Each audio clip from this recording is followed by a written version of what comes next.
కార్తీక్ యాదగిరి గారు manufacturing unit ఉంది. ఎక్కడండి అది? శంషాబాద్ దగ్గర. చాలా పెద్ద మనిషి వారు. అలాగే మేడం గారి పేరు సుగుణ గారు, వారి తల్లి గారు.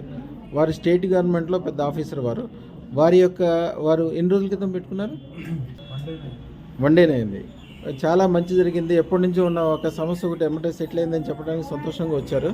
వారిని అడిగి ఏం జరిగిందో ఎట్లయిందో అడుగుతాం. కార్తీక్ గారు, ఈ లాస్ట్ 2 వీక్స్ నుంచి ఒకటి ప్రాబ్లం ఉందండి మా బిజినెస్ రిలేటెడ్. ఢిల్లీలో ఉన్న ఒక ఆయన కొంచెం అంతా ఇబ్బంది పెడుతున్నాడు పేమెంట్ గురించి. అయితే మొన్న ఇది వేసుకున్న వెంటనే ఆయనే ఫోన్ చేసి మనీ గురించి ఇప్పుడు ఏమీ అవసరం లేదు, మనం పాత మన టర్మ్స్ ఎలా ఉన్నాయి అలాగే కంటిన్యూ చేసుకుందాము, బిజినెస్లో మీకు మాకు డిస్టర్బెన్స్ వద్దు, నేను మీకు సపోర్ట్గా ఉంటాను, మీరు నాకు సపోర్ట్గా ఉండండి అని చెప్పి అది ప్రాబ్లమ్ ఇమ్మీడియట్గానే సాల్వ్ అయిపోయింది. ఫ్యూచర్లో ఇప్పుడు వేరే పెద్ద ప్రాజెక్ట్స్ కూడా ఉన్నాయండి. సో అవి కూడా వస్తాయని కాన్ఫిడెన్స్ వచ్చింది. ఎన్ని కోట్లలో ఉంటాయా? ఆ కోట్లలోనే ఉన్నాయండి. ఓకే, అది ఫ్యూచర్ది సక్సెస్ అవుతే ఎన్ని కోట్లు వస్తాయి స్వామి?